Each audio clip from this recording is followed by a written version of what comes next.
So let's get into this. So there are three key concepts for period 7. So this cuts through both world wars. The timing is 1898 to 1945. So there's a lot of stuff for sure. So I went through all the key concepts and pulled them out and made specific bullets for them for you so that we can really focus on what's most important. We're going to look at like domestic stuff, but then also the US's role in foreign, the global conflicts that happen and the consequences for those things. Obviously, as usual, just drop in any questions that you have, and I'll answer them as I go. Slow me down or whatever you need. So we'll get through this within the hour for sure. All right, let's go. Okay, this is so big. All right, so this is just your like overall period 7. Here's just like the basics, and I'll give you this slide at the end as well. So just to like give you a sense of what we're going to focus on. First is this like continued transition from agriculture to industry, from rural to urban, and that will be something we talk about at first. Second is the progressive movement and the greater government action and social issues is in this time period. So things like women's suffrage, prohibition, issues with corruption and equality. Third, we'll talk about some of the new forms of mass media and how modern culture was shifted, and how those things led to increased debates in some of those specific issues like science, religion, gender, race. Fourth, we're going to talk about migration patterns and how there were different like trends in migration, but then also restrictions applied to immigration. And that is a major part of this time period is the nativist legislations. Fourth, we'll talk a little bit about the New Deal and how much of a legacy that was for future presidents. And then finally, how the US's role in World War I and World War II starts as this they're this isolationist country. They don't want anything to do with it. They end up getting involved in both wars and become a superpower at the end. So this is the roadmap of period 7. This is where we're going. I'll show you this at the end as well, so you have a sense of this is if you know 6 things from period 7, these are the 6 to know kind of thing. Okay, so starting with key concept 7.1. So as you remember from period 6 is really all about industry, big business, and those things are continuing into this time period. So it's not like industrialization is just unique to the 19th century. They continue up into the 20th century as well, especially things like urbanization continuing. The cities are growing, the population is growing. There's new technologies that are being applied to industry that allow for things to be produce faster and more efficiently. So some of the key the new technologies and the new techniques are Henry Ford and the assembly line.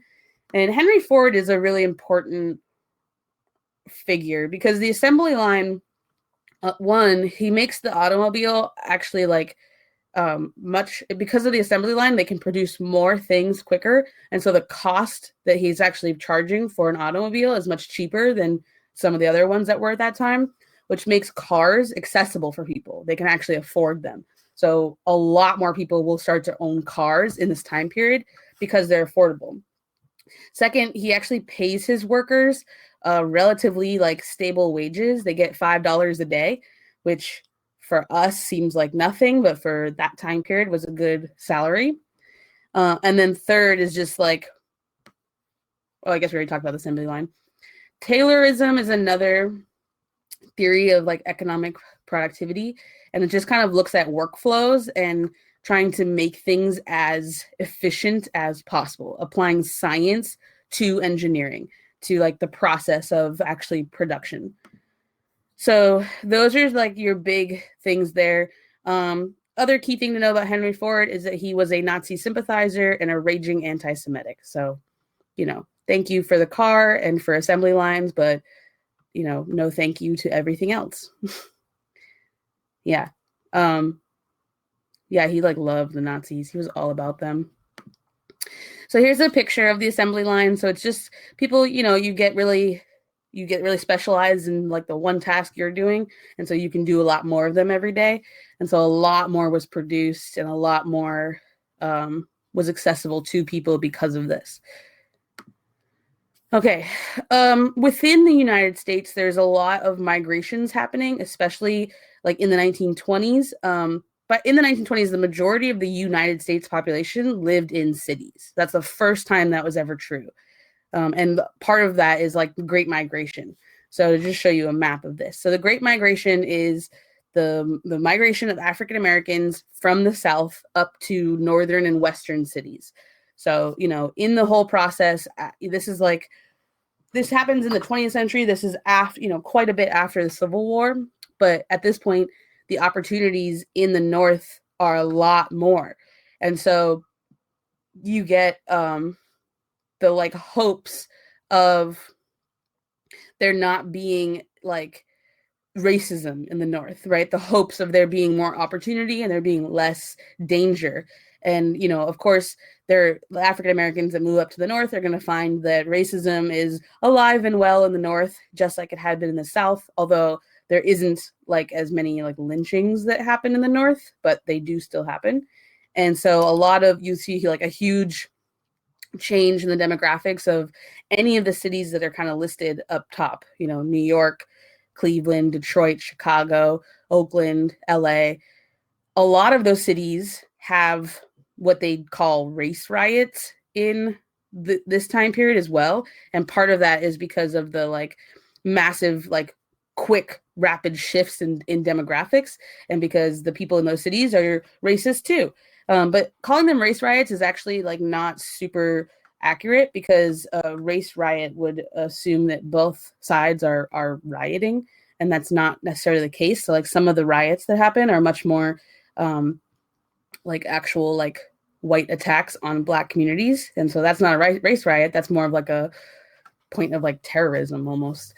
So this movement is obviously incredibly important for, you know, the future of cities, essentially. Okay, so there are several economic crises. Like the Great Depression is not the only one. That's just like the biggest one. And all of these things sort of call for stronger regulations on finances, for the US to become more involved in the economy. That process is the like Keynesian model. That's John Maynard Keynes. And he is advocating for government to have a stronger role in the economy. And so that will really come about during the New Deal. FDR is really the first president to adopt the Keynesian model, and that legacy will continue forever. You know, and we'll get to this, that like the New Deal does not solve the Great Depression. It does not fix it. It sets up a platform for social reforms that will have like a legacy to them. And obviously like it does, you know, some people are helped and it does make a little dent, but it doesn't actually like fix the problem. All right. So moving forward into like the progressive stuff. So in the early 20th century, because of industrialization, like it's a lot to change really fast. And what happens is that, you know, the conditions are not great for a lot of people. In some cases, the factories themselves have really poor conditions. And so journalists or muckrakers, or what they call like these people writing about stories, is like investigative type journalism. Is for muckrakers. And they are uncovering some of the like horrors of what's happening. So like Upton Sinclair in The Jungle is writing about the meatpacking industry in Chicago. And it's like gross. It's disgusting. It's like the entire like meat industry is like, people don't know like how unsanitary it was in the factory. And so this book is like uncovering some of that stuff and letting people know, but also the government know. And it is going to lead to federal legislations like Meat Inspection Act, Pure Food and Drug Act, right? Things that like actually allow for regulations of food, of things to be safe, to be healthy. And then you also get like, there's like a series of like middle-class women that, especially women, there's also men, but that really drive some of the reforms in society. So like that are really pushing for all kinds of things. So the 16th, 17th, and 18th Amendments all happen in like 1910 to 1920, and it's public election of senators. Yeah. So like people actually voting for their senators rather than them being chosen by the state legislators. It's prohibition and it's women's suffrage. And like all three of those things are effects of pushing for the reform. Is 16 so there's tax, I think taxes is 15th. I always get them confused. Because tax is, oh no, 15th would have been before. 16, 17, 18. 15th is voting, you're right. 16th is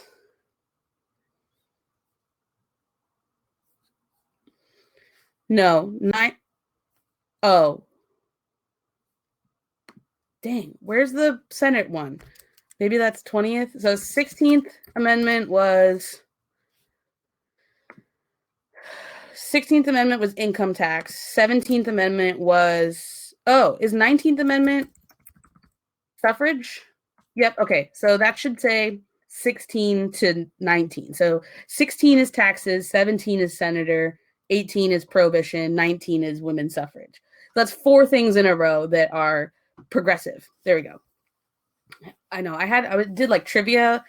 I was at a trivia like event like at a bar a couple weeks ago, and they asked a question about basically the answer was the 17th, no, the 16th Amendment, and I got it wrong because I kept like mixing up 16 and 17. So this stuff helps you after the APUSH test. The income tax is basically like taxing people based on the amount of wealth they have. So those brackets, where when you make a certain amount, you have to pay taxes. And then if you like make more, you pay more taxes. And so it's like taxing the rich more than taxing the poor rather than taxing everyone at the same amount. All right, so here's a nice gross picture of a meatpacking factory in this time period. And I mean, if you just like think about like how gross this stuff could be, you know, without regulations. Ugh. Okay, so there are a lot of debates that happen, though. You know, not all progressives agree, and this is very much true today as well. So one of the biggest debates is like the W.E.B. Du Bois versus Booker T. Washington. And so essentially how the two differ, and actually I have a nice little chart that I literally just got from Google. But this one is sort of like the major difference between them is that Du Bois feels like Black people should fight the power, should fight for their rights, that there's not going to ever be equality and progress until all Black Americans have voting, have political, and have political and economic power, right? And so basically the system was not designed for equality, was not designed for like Black progress, and therefore for any actual progress to happen, for success to happen for Black communities, we have to fight the power, we have to like, you know, change the system. And so it's his platform that inspires like the civil rights movement, right? Because all of those things are much more about changing laws. Booker T. Washington he's born into slavery, whereas Du Bois is not. And so he's sort of like, Black people should be thankful that we're out of slavery and just deal with what we've got. That's kind of his stance. And so we don't need to change the system, and, you know, that you're like dreaming too big, essentially. Instead, just we'll create systems within the system, and we'll make it work. And so, you know, both of them want more rights, both of them want equality, but they see the path to equality as different. And so that's the like main difference between these two men. And you see this difference, you really see these arguments happening today as well. Like I think I was explaining to you guys before how I saw a debate with Al Sharpton and another, actually it was like a Black Trump supporter guy. And they were really arguing about essentially what boils down to this, whether or not the systems are not equipped for equality and therefore need to be burned down, essentially, or, you know, you can make it work for yourself, so make it work. Yeah, Kanye wasn't on there, but I think Kanye would, I don't know, he almost fits more into like Booker T. Kanye is like a whole other thing though, because he's like, who knows? I feel like half the stuff he's saying is just because he's got these albums coming out, but who knows? But yeah, so like there's a lot of debates that are happening, and this we really do see these today too. We see debates happening. They haven't gone away. People differ in how equality should be achieved, right? It's not an easy task. So, all right, so let's get into the New Deal, because these are some of the other major reforms in US society. So I already kind of mentioned the Keynesian model, and this is really like what FDR is influenced by. And the Keynesian model in general will really shift social welfare in the world. After World War II, a lot of the European countries become social welfare states. So, you know, like Germany, like Britain, like Sweden, and all these countries that have like national healthcare systems is based on this. It's that the government should have a hand in recovery, in the economy, right? It's like the government can, it's not that the government has to like, you know, always be involved. It doesn't have to be like, it's not like state run. It's not like communist, right? But it's like, you know, we're in this depression, or, you know, not all people are economically successful. So what can the government do to help those people out? You know, how can the government stimulate growth, whether that's cutting taxes or giving people money, like just straight up sending money out to people, and then in the hopes that they'll spend that on other things. Like, how can you drive growth? Exactly. He's basically saying, you know, Adam Smith's model doesn't work for everyone. People are poor, people are hungry, people need jobs. What can the government do to help them achieve those jobs? And the Great Depression just sort of really like exploded what that looks like when people don't have everything they need. So FDR's New Deal is going to really like take that and run with it. And so you've got tons of, you know, all of those different acronyms that he, you know, Tennessee Valley Authority, Civilian Conservation Corps, the Workers Progress Administration, Social Security Administration, the bank holiday even. So he just sort of like stops everything and runs through it. And I'll actually, the next slide has some, or let's jump into it and I'll go back. So his like main three things are relief, recovery, and reform. And so he wants to actually give the people relief because things are not good. And so like, what can the government do to like immediately relieve the pressure of this depression?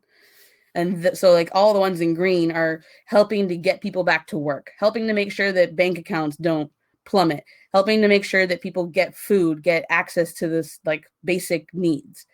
Recovery is more of a bigger thing. How can the government actually help recover the whole economy?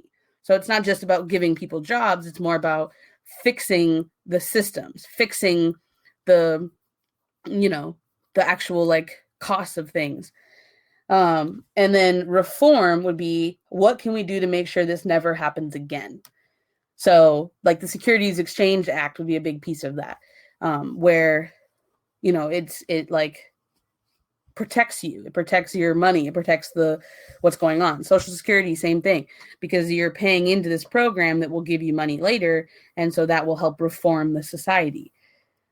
Yeah, so Jasper kind of answered that question of what did Adam Smith believe. Adam Smith wouldn't believe in any of these things, because for Adam Smith, he's like, look, the government is, I mean, the economy might be tanked right now, but it'll come back, and it'll come back on its own, and the government shouldn't have any hand in it. You know, these like reforms are too much, are like the government doing too, like getting too involved. It's like, for Adam Smith, he's like, stay out of it. Let the economy go. The market will rise and fall. That's just natural. Let it happen. And, you know, when you get involved, you're kind of throwing things off. So these are sort of those like 3 R's are good to know: relief, recovery, and reform. But you don't need to know like every single one that's listed here. I would just know maybe one or two in each column just so that you can like argue a New Deal prompt if you were to get one. And then to just go back really quick. So not everybody agrees with the New Deal. There are some people that believe it's not doing enough. And there are some people that believe it's doing too much, right? It's like nobody can ever win, right? It's like there's, you know, pressures on all sides. And then just really understanding that the New Deal does not end the Depression. World War II ends the Depression, right? That like mass mobilization that happens, it creates so many more jobs than the New Deal does. And so that is what ends the Depression. But the long-term effects of it are immense. I mean, a lot of these still exist today or have been replaced by similar programs. Like maybe like Lyndon Johnson created some stuff that are similar, but kind of extends them out further, or even further into now. So it really lays the groundwork for how the government should be involved with society. Okay, moving forward.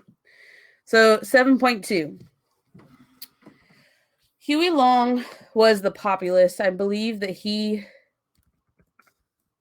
was the one that basically felt like, let's see. Huey Long is kind of the, yeah. So Huey Long is kind of an early example of like American leaders that maybe could have been great, but were killed before they were. So he was assassinated. But a lot of what he felt like was that there more can happen. We can do more things to help people, right? That share the wealth idea. And so, but he gets assassinated. So we don't really see, like he may have beaten FDR in the presidential election that, you know, he didn't get a chance to run in. Like that could have happened. Who knows? But all right. So in this time period, the popular culture of the 1920s is very unique, right? And you have, you know, the flappers and all that stuff. But the thing about the 1920s that's really important is mass media as a real extension of the technology of the time and what's helping to create mass culture. Like you have pop culture before the 1920s, but not on this level. You know, like when you think about it, like, you know, the music, the movies, the television shows that are part of our pop culture because of mass media, you know, like we all live in this world that we're connected by that pop culture. And the 20s, because of the radio, because of cinema, you really start to have pop culture, right? You have mass media, you have a connection of people across cultures through this. And so like with radio, I mean, some of it's even political, like fireside chats, or like the War of the Worlds example that scared the shit out of everybody. Like that stuff is like important. Yeah. So you know, the movie, you know, the story of War of the Worlds, I think there was like a Tom Cruise movie a couple years ago. So that book was written a long time ago. And these two people over the radio, it's like it's a stupid thing. It's just like aliens coming to the Earth to like take it over kind of thing. That's the basic premise of it. And they read it over the radio. They read the story and they weren't clear enough that it was a story. And so people tuned in and thought it was like legitimately happening. Like they turned on the radio and heard that aliens had landed and like got super scared. It's actually really funny. Got super scared, but kind of sad too. Cause imagine like, I don't know, imagine that. It's actually similar to, you know, how a couple months ago, Hawaii thought that a nuclear weapon was headed their way. Like they had gotten that message on everyone's phone, the emergency alert. It's kind of like that. It's just like, although that wasn't meant to be like entertaining at all, but it's kind of like that. Like people literally thought the world was ending. And so that's just an example of like a mass media event that the world experienced together. You know, now we experience a Twitter fight or, you know, something happened, some interview that happened and that will go viral. And like, this was that early example of that, War of the Worlds. And then you got the cinema, which is starting to transition from silent films to the talkies, right? People talking. And a lot of these migrations are leading to new forms of art. So the migration of African Americans from the South to the North is leading to the Harlem Renaissance. where you're having this like blend of Black culture and like American culture, and you're getting jazz and you're getting, all these different things. Like Langston Hughes is a Harlem Renaissance like poet, and it's a lot about the like Black experience in America, and that's sort of like fueling the Harlem Renaissance. And then the Lost Generation is the second one. That is the generation of people who experience World War One, and the way that they write about it becomes a lot different than before. The term the Lost Generation is sort of indicative of that, like you have all these men that died in World War One. What could they have been, right? They're literally a lost generation. Exactly. Yeah, he was one of them. Gertrude Stein is another one. There's a bunch, and a lot of what they're writing about is sort of like, it's very like pessimistic and like realistic, but like, this is the way the world is, and it kind of sucks. It's kind of how they like how it played out for them. And so that's the Lost Generation. So here's a picture of Harlem Renaissance. Yeah, exactly, the like disillusionment. So there's a whole jazz era is coming about. Okay, so there were some restrictions on freedom of speech that come about in this time period. That is the, what is it, Schneck versus United States, that like basically says you don't your freedom of speech is not all empowering. Like there are some restrictions of when and what you can say. If first of all, if it's in a time of war, the government can restrict your speech. So like espionage and sedition acts, right? If they feel like you are giving up secrets or you're spying for someone else, they can restrict that. And the Red Scare really like propelled that. People are really scared of communism. But even like little things like you can't yell fire in a theater. It's like if what you are saying is going to hurt other people, you can't do it. It's sort of the like basis of that. Okay, and so then with all these like cultures, this like shifts, there are other debates that happen, and this is the like fundamentalism versus modernism. And the best example of this would be the Scopes monkey trial, where you have a teacher in Tennessee that wants to teach evolution, and they kind of want to test this out because in Tennessee it was illegal to teach evolution, and so he does it. He teaches it, gets arrested, goes through this whole trial. I'm pretty sure he loses in the trial because I don't know, but it like puts it on the map. Scopes, I think it's like John Scopes is the guy that was in it, and then his two, I didn't put it in there. His two lawyers, or I forget who was on which side, but there's Clarence Darrow, who's one of them, and William Jennings Bryan, who's the other one. I think Jennings Bryan is the like prosecutor, and Clarence Darrow, I think, is the defender. Arguing against. Yeah, there you go. And yeah, Josie, the Lincoln and habeas corpus is similar, right? So that's like an early example of the government can restrict your speech if the government feels like your speech is putting people in harm. It kind of leads into like hate speech, right? Like it's illegal to like incite a riot. You can't just say whatever you want. There is restrictions in terms of that because people would get hurt if you did that. But obviously that's a very debated hot topics for sure. Okay, so there's also just like when we really think about migrations in this time period, we've got international immigration. We can look at that. So both world wars increase immigration because obviously it's dangerous to live in Europe when there's a war. And so it, ultimately it's going to really increase immigration a lot. But because of the increase in immigration, you have also an increase of nativist ideas. And so the like National Quota Act in 1924 is going to limit the number of, did I put, oh no, I didn't. Oh, I put that in the wrong spot. It's going to limit the number of immigrants that can come in from certain areas.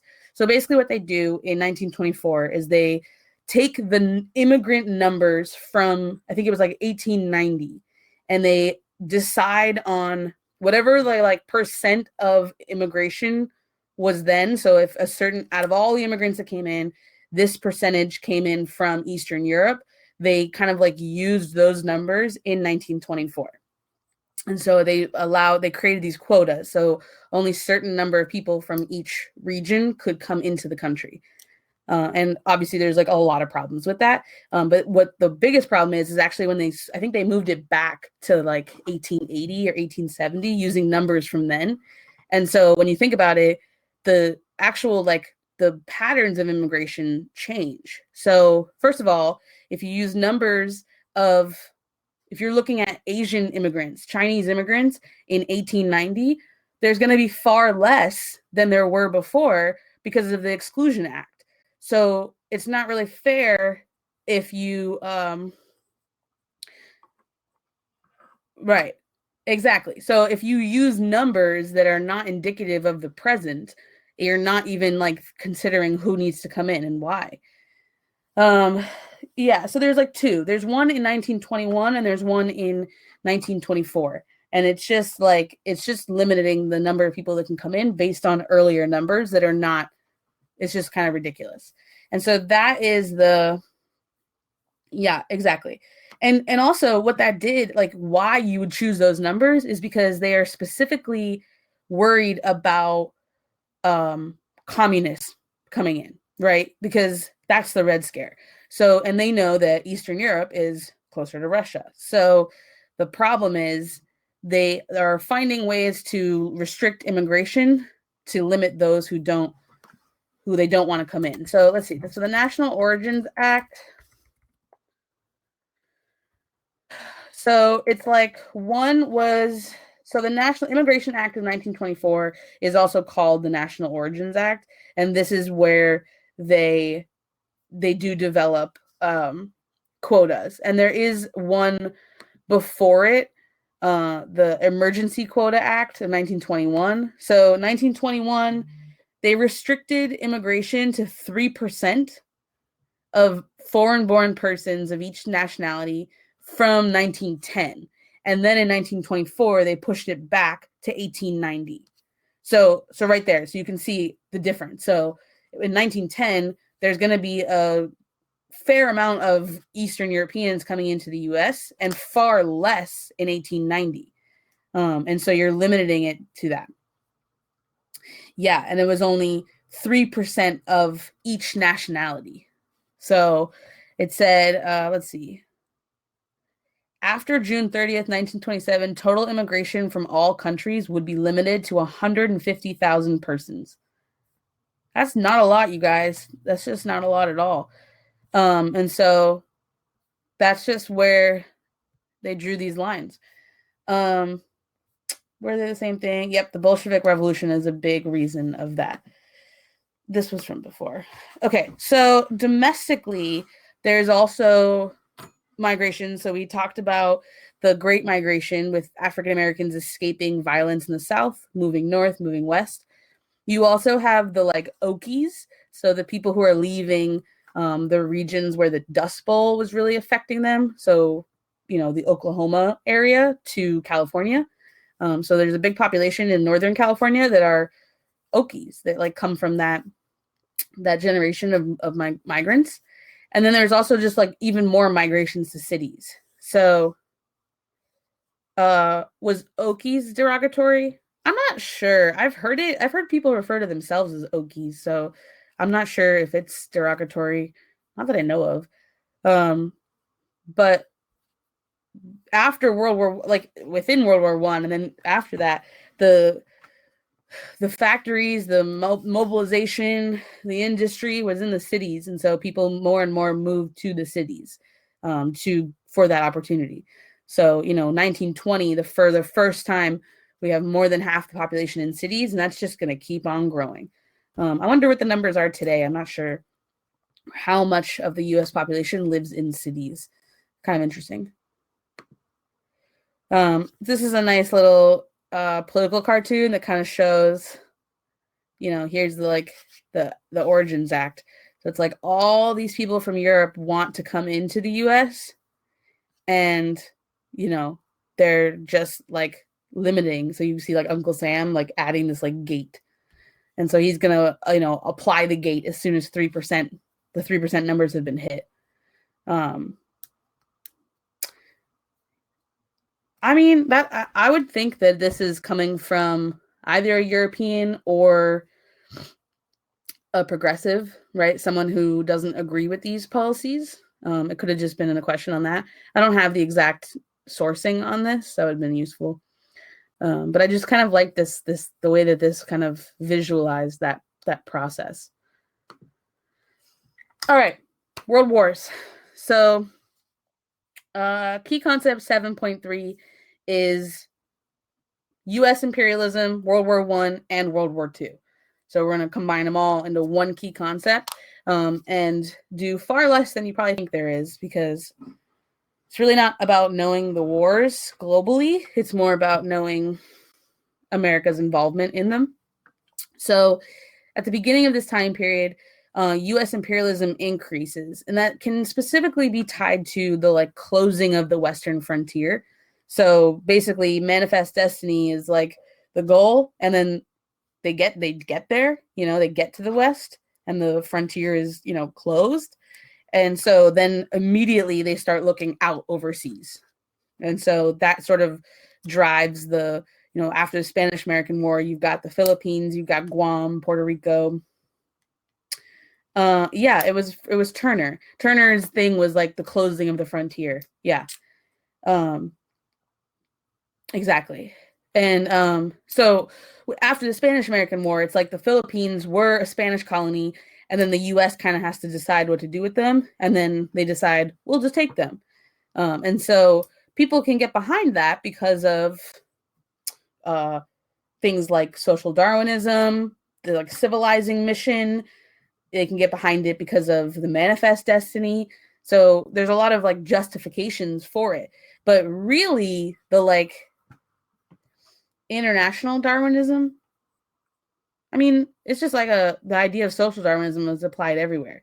But really, the push is to get to China, right? Because they in the US, it's a lot. So you have to think about this.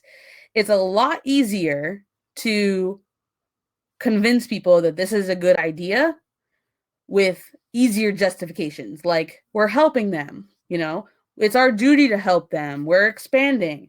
But when the real justification is no, this is economic and we're trying to make a bunch of money off of China, we want to get to China. China was pretty closed off at the beginning. They really aren't opened up. And so the goal is to get to the markets of China, bring everything. Look at what all the stuff he's bringing, steel rails. There's so much money to be made in China because China was such a big country with so many peasants and free or cheap labor. Well, they don't want to trade. They want to exploit, right? They want to make it so that they, here's all of our stuff. Now we'll make it so that the Chinese have to buy our stuff based on treaties and tariffs and all kinds of other economic things. And so it's less about let's just be in an equal trade that's fair, and more about look at that huge country over there that has a ton of opportunity, and if we can just get there first, we can take advantage of it, right? And yeah, excluding Chinese immigrants, they don't even probably see the issue. Yeah, for sure. I mean, this is all part of the same thing. So nationalism is rising in everywhere, of where people they think they're the best. They want to spread their ideas, their culture, their language, their materials. And so this is kind of coming out of that. So that's sort of the backdrop of why the U.S. should, colonize, annex the Philippines. So that is, the U.S. is just as involved in imperialism as the rest of them. Okay, so then cutting to World War I. So for both world wars, you basically just need to know the causes of the U.S. not entering it first and entering later, and then the effects of the war. So you basically skip the whole war, except for a couple of key terms, but that's it. So with World War I, you've got the U.S. is totally isolationist. They want nothing to do with the problems in Europe. They don't see their role involved at all. Not to mention World War I is just a ridiculous war that is just unclear. There's no like bad guys and good guys, and so that's a piece of it. And so there's a series of events that happens in 1917, and before that, Wilson knows that the U.S. is going to have to get involved, because at that point the war had been going on for 3 years, and the stalemate was not about to break. And the U.S. relationship with Britain had always been pretty tight, at least in the past few decades from this point. And so they know that they want to like support them. Do you need to know the countries on which side? Not really. I mean, you can just know that it's pretty much always on both wars. It's the US, Britain, and France versus Germany. And then the other players will kind of change out with Germany. So like in this war, it's like Austria-Hungary is with Germany. Yeah. So reasons for, Italy moved in the first war. Italy was on one side and then flipped. In the second war, they were fascist, so they were kind of always with Germany. So reasons for the U.S. joining in 1917 that kind of happened in succession. First, there was just in general unrestricted warfare. Like Germany had every intention of trying to pull the U.S. into war. That was kind of their goal, and so they, using submarine warfare, ended up sinking the Lusitania, which had American lives on it. And, Americans don't care unless it's Americans that are involved, right? So as soon as you have Americans dying because of the war, people are like, whoa, hold up, maybe we should get involved. Another piece of it is the Zimmerman telegram, which is when Germany sent this telegram to Mexico that basically said, if you get involved in the war and you fight on our side, we'll make sure that you regain your territories that you lost in the Mexican-American War. And so now the U.S. is like, no, thank you. Like, we're not trying to fight Mexico, and we don't want Mexico to get involved. So the way to deter Mexico getting involved is the U.S. getting involved. Like, Mexico doesn't want to fight the U.S., but they will if they're roped into it, if they have help. A last reason is Russia exiting. So just like always, the U.S. and Russia do not get along. And so one of the reasons why people, like public opinion in the U.S. was against joining the war was because they would have had to join on the same side as the Russians. And a lot of people just like couldn't get behind that, couldn't fight on the same side as one of their enemies. But with the Bolshevik Revolution in 1917, the Russians exit the war. And so it's only like a month later that the U.S. actually gets involved. I think it just makes the decision easier. So once the U.S. gets involved, the war only lasts for another year. And the U.S. maybe loses like 50,000 men and women, and that's not a whole lot compared to everybody else. And so they make out pretty good. They end up as like on the scene of the world of international diplomacy because of this, whereas they weren't really before. So after the war, you've got Woodrow Wilson negotiating with France, Britain, and Italy about what to do. How do we fix this? What do we, whose fault was it? Who should pay? And how do we make sure this never happens again? And so Wilson's 14 points is what he puts forward as like, these are the ways that we should, these are the things that we should adopt. He says we should have like self-determination for countries. There should be reparations on Germany. There should be a League of Nations to solve future problems. So there's just like all sorts of things. And then the Treaty of Versailles is the actual document, and it doesn't actually include all of those 14 points, but it definitely uses a lot of them. And so the League of Nations is created, and as soon as the Treaty of Versailles is signed, Wilson comes back to the U.S. to convince the U.S. government that they should sign the Treaty of Versailles and that they should join the League of Nations. And Wilson is unable to convince everyone of this. People feel like being involved in the League of Nations will pull the U.S. into future conflict. And that's a big reason why the like Republicans of the time want nothing to do with it. The like opposition to Wilson are like, no way, bro. Like, we're not trying to get involved in another war. We're not trying to get involved in, Europe's issues. So we're just going to stay out of it. So the U.S. never signs the Treaty of Versailles, and they never join the League of Nations. Good about World War One.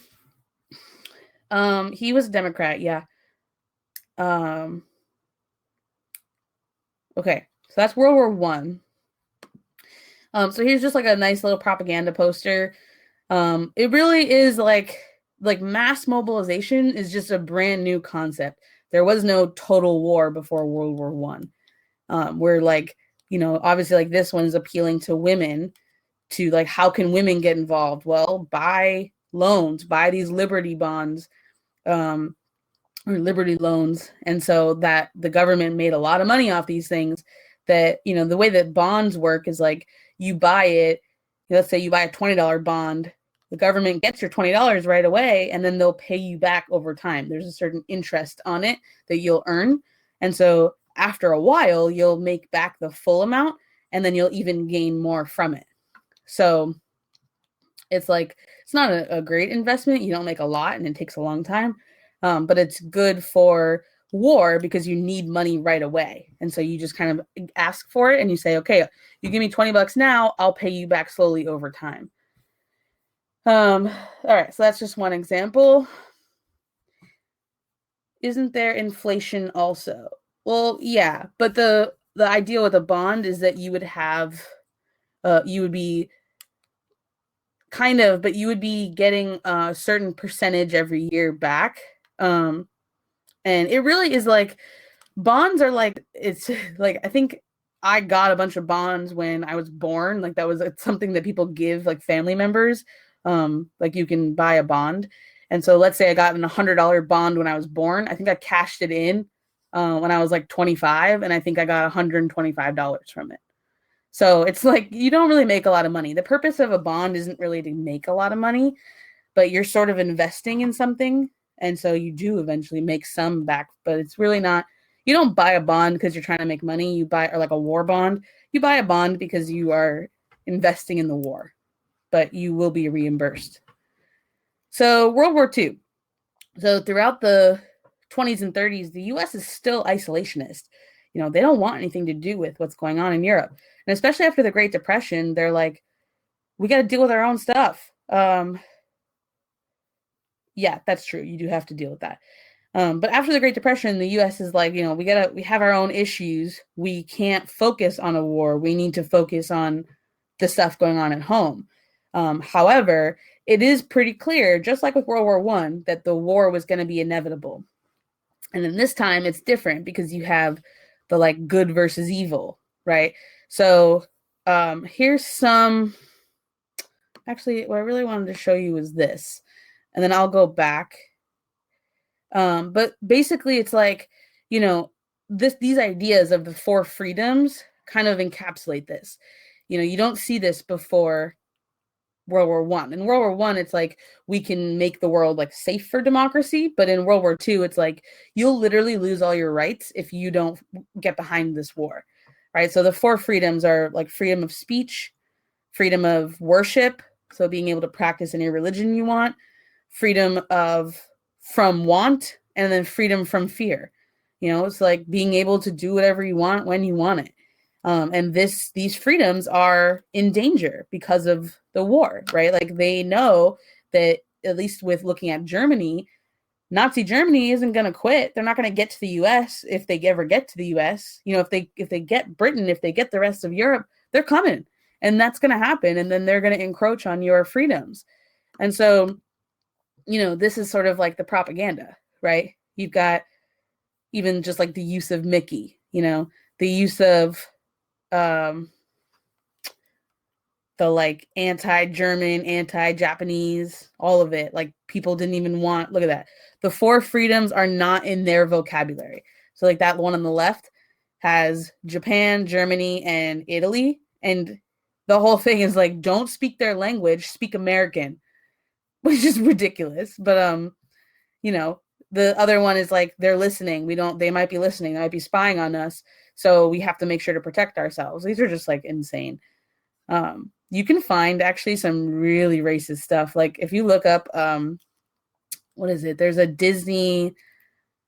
one with Mickey. There's also like a Looney Tunes type thing. It's like a Bugs Bunny one that during World War II, a cartoon, and he is, I wish I had downloaded it to like show it to you guys.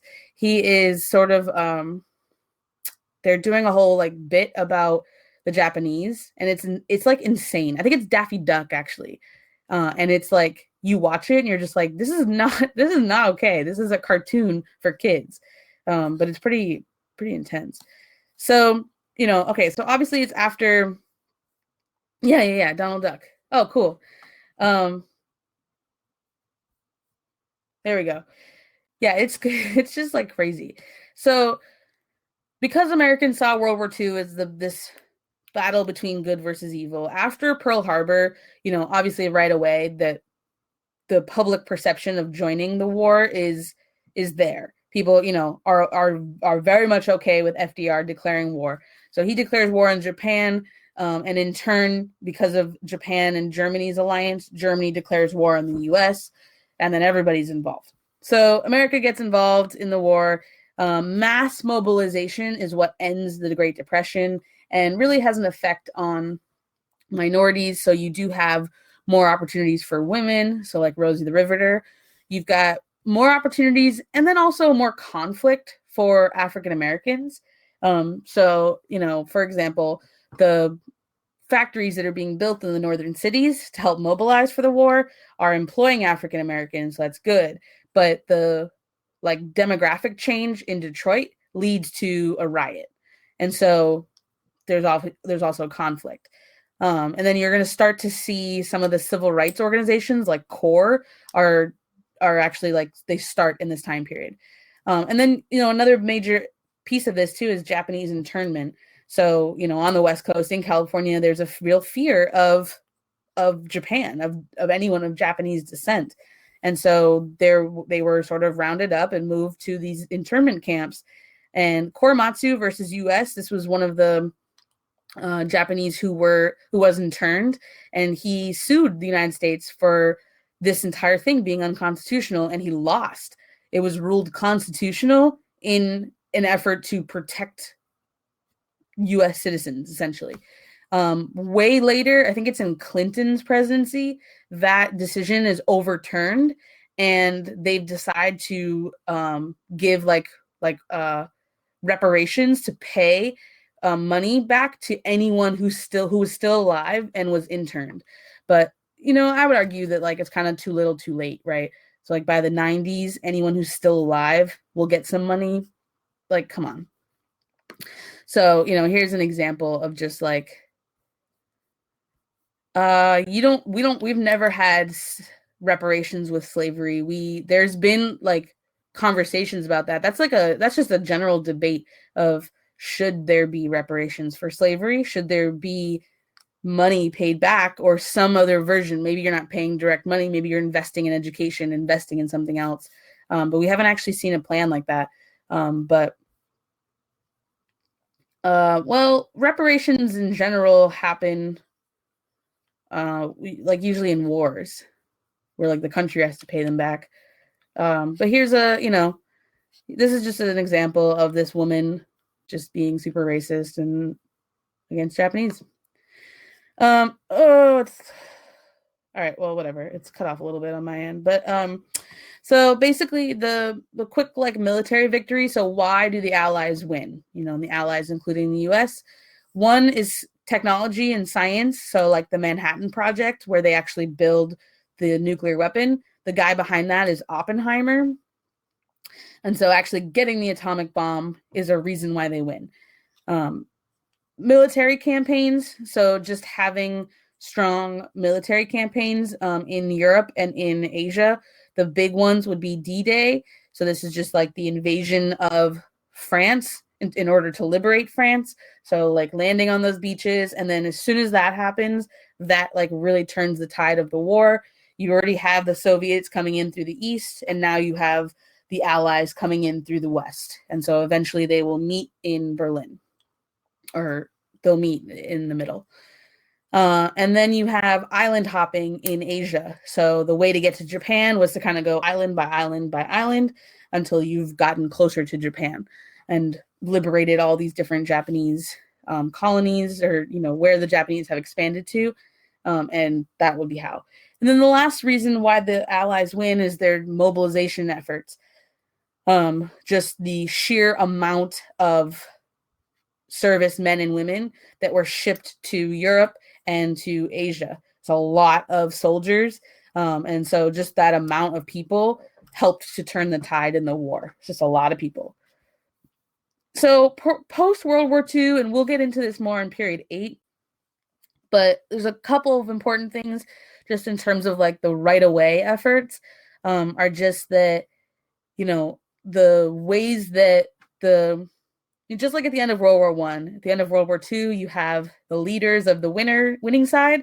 They meet and they decide what to do. Whose fault was it? What should be the consequences? And how do we prevent this? This time, though, they're kind of learning from their mistakes. And so instead of making Germany pay a lot of money, they're actually going to give Germany a lot of money to rebuild. Because at this point, the fear is communism and a return of fascism. And they know that the way to prevent that is with opportunity. Is if you have all your basic needs and you have economic opportunity, you're less likely to turn to an alternative to capitalism, right? Make capitalism work for them and then they'll stay. And so that's the Marshall Plan, is just like infusing money into Western Europe. So I pulled this chart from good old Wikipedia, just so you can see like how much money was put into these countries, right? So this is just anywhere, this is, Western Europe, and Eastern Europe was already taken by the Soviets. But you can see like just how much money was infused, like if you look at the cumulative side, France gets a ton, West Germany gets a lot, the Netherlands, Britain, those are like the top countries. But all of these countries are getting money because of this. It's not just the US, it would be like a lot of other investors as well. But basically, yeah, right? Like they're setting up these countries to rebuild. So by putting all this money into these areas, it's actually like two reasons. One is rebuild to prevent communism, but two, the US is taking advantage of open markets. So in order to get involved in Western European markets, this is a big reason of how the US will do that. So basically the US is just always greedy and finds ways to make sure that they win. It's kind of the like US history in a nutshell, right?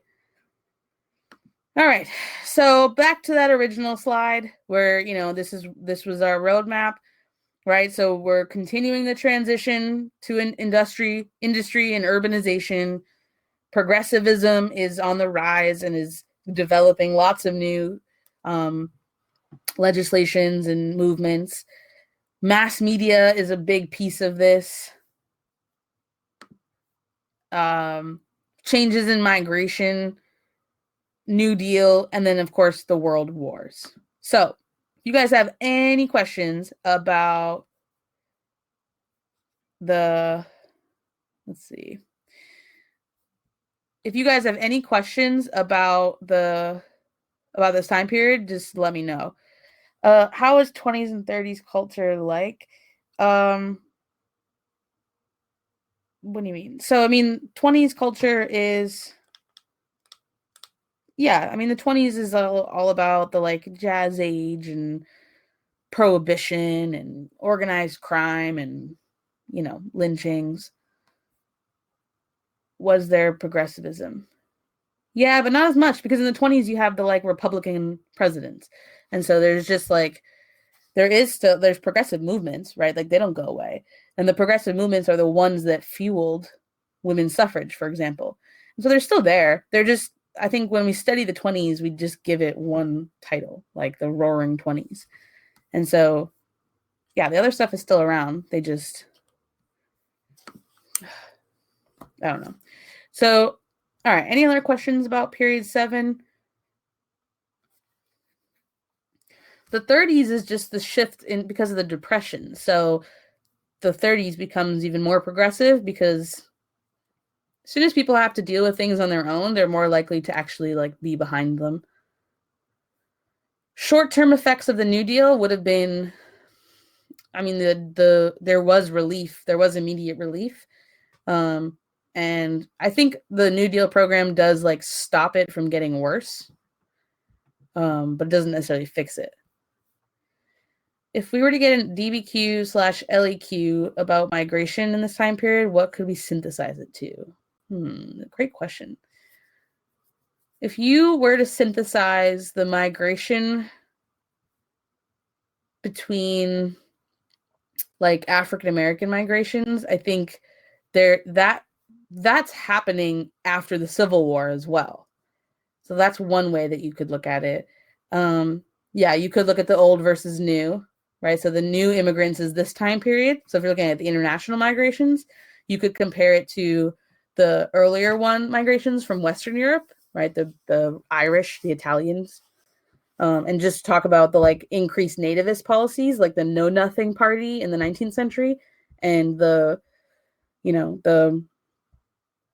immigration acts of the 20th. So long term, the New Deal doesn't hurt them. I don't think. I mean, long term, I think a lot of the reforms just get like further reformed. Some of them are kind of go out of style, but other ones just get fixed even further. Any other questions, you guys?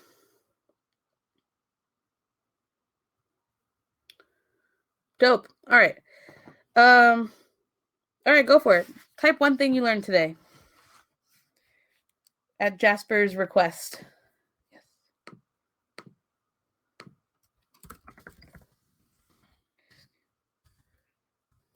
One thing that you learned today.